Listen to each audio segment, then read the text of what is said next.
Welcome to another video. So today I'm going to be sharing with you 15 tips on how to heal your thyroid naturally. And this video is actually specifically for people with low functioning thyroid or hypothyroidism. This is not for the people who have an overactive thyroid, but rather an underactive thyroid. Let me just say that I'm not a doctor, so I'm not here to prescribe or diagnose you with anything like that. These are just some natural, non-invasive ways that you can check out, you can try, you can implement into your life to see if it helps with your issue at all. I personally have suffered from hypothyroidism in the past, and by doing a mixture and combination of all of these things, I have been able to naturally fix my thyroid. This is not a guaranteed cure-all or anything like this, although there are many people out there who have adopted one or many of these different things, and they have literally healed themselves of hypothyroidism. Give them a shot, try them out, see what works, and go from there. Let's get started. Number one, this is actually not so much a way to heal it, but rather a kind of like a misdiagnosis in a way, okay? And I see this actually a whole lot, especially in people with eating disorders, malnutrition, overexercise, you're really stressed out, that type of thing.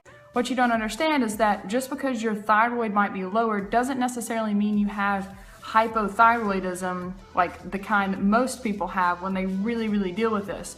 If anything, what has happened is that because you have been through a time of malnutrition or not have enough food or too much exercise, your body has basically just adapted your metabolism to that lower intake of food and that high amount of exercise. Number two, a lot of people have had an awesome result with a gluten-free diet, meaning that you don't eat anything that has gluten in it or wheat or anything like that, regardless if you're celiac or gluten intolerant or not. A lot of people follow a gluten-free diet who are not celiac or gluten intolerant, whereas there's a lot of people who don't follow our gluten-free diet who actually don't have any type of, symptoms or issues, but it could be still affecting your thyroid if you're saying that you have thyroid issues. If you are just eating everything and anything and you have these thyroid issues, try a gluten-free diet. So many people have reported that this has been awesome for their TSH levels, so T3, T4, all those type of things, and it really gets everything back into sync. So that's another thing that you could try. The third thing is to adopt a soy-free diet. Just like the gluten-free diet, a lot of people find out that when they go soy-free,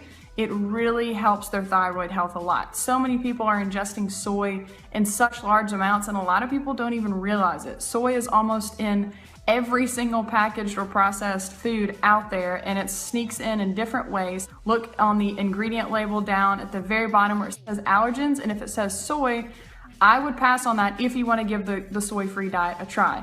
Fourth thing is to adopt a dairy-free diet. Obviously, this would be anything like yogurt, milk, cheese, anything that comes from a cow or a goat or a sheep or another animal in a dairy type of format, milk format, don't eat it. The fourth diet change you can make, and actually this is pretty miraculous. There's a lot of people out there who say that they completely healed their hypothyroidism or even Hashimoto's by adopting a raw vegan fruit-based diet. You can basically just Google this and see for yourself, but there's a lot of people out there who literally just go on a fruit-based diet. It's very high in fruit and vegetables, a little bit of nuts and seeds. It's a high-carb, lower-fat, raw vegan diet.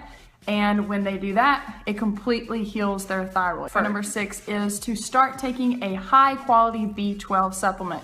Whether you are vegan or not, taking a B12 supplement will do wonders for your body and your thyroid as well. You can even go and get injections if you want to on a monthly basis, or you can get the pills that they're sublinguals that you put underneath your tongue and that they dissolve. Whatever you want to do, but you can get these at any local health food store. Number 7 is vitamin D. Get out in the sun. Vitamin D deficiency or even low vitamin D levels have been linked to so many different health conditions and diseases and illnesses that it's not even funny. And hypothyroidism is not one that goes unnoticed with this, so I highly encourage you to get out in the sun as much as you can and have your skin unprotected. Don't put on a ton of sunscreen. Don't put on any sunscreen really. Just sit out there and let your body soak up the sun on as much skin as possible. Obviously, you don't want to burn, but getting sun directly on your skin for at least 30 minutes every single day is going to work wonders for your vitamin D. Any good high quality vitamin D supplement would be a very, very good thing for you to do, to take, especially during the winter time. Number 8 is to get a good B complex vitamin, especially if you are someone out there who is not eating a lot of fruits and vegetables. Number 9 is zinc deficiency. You can get tested for this online, or you can go into like a local clinic and get it tested. But zinc deficiency has been related and linked to hypothyroidism over and over and over again. And so to correct this from a dietary perspective, you could easily just eat a lot of foods that have zinc, such as pumpkin seeds, lentils, any type of legume has a lot of zinc. Their nuts and seeds have a lot of zinc. Number 10 is iodine. Okay, so this is one that you want to be very careful with, because there are some people out there who have done iodine for their hypothyroidism and it has literally just cured them, and there's other people who have done it and it has literally ruined their life. So I would just encourage you to eat some sea vegetables, but even with that, I would still be cautious. Sea vegetables would be like nori or kelp or dulse, things like that that you can get at like Whole Foods, or you can order them online as well. But remember, you want to be very, very careful when it comes to the iodine thing. Next up is selenium. Selenium is highly linked to hypothyroidism and actually improving your thyroid function over time. And selenium is super easy to get. All you have to do is just take one Brazil nut every single day. You can blend it in a smoothie, you can chop it up and put it on your oatmeal, you can just eat it straight. It doesn't matter, but just one Brazil nut contains your full 100% recommended daily allowance of selenium. Number 12 is all about your personal care products. There's this saying that goes around that says, if you wouldn't eat it, don't put it on your skin. And honestly, this is one of the reasons why a lot of researchers think that more people have hypothyroidism and just thyroid issues in general today, because of all the products, all the chemical-laden products that we're putting on our bodies today.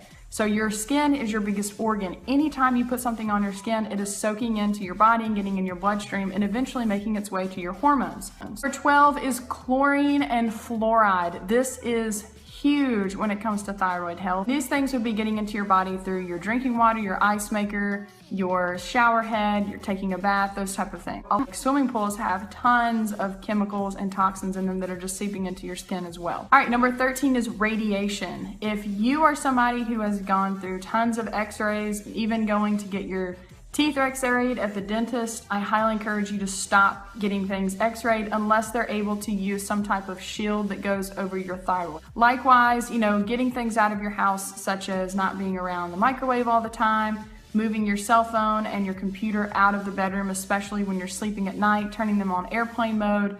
All of those type of things can really help to lessen the radiation that's going on in your home on a daily basis. Number 14 is yoga poses. There are certain yoga poses that are actually said to stimulate your thyroid. But these are like inversion poses such as wheel or bridge or shoulder stand. Those different things where you're kind of bending over and your neck is moving and you're kind of upside down.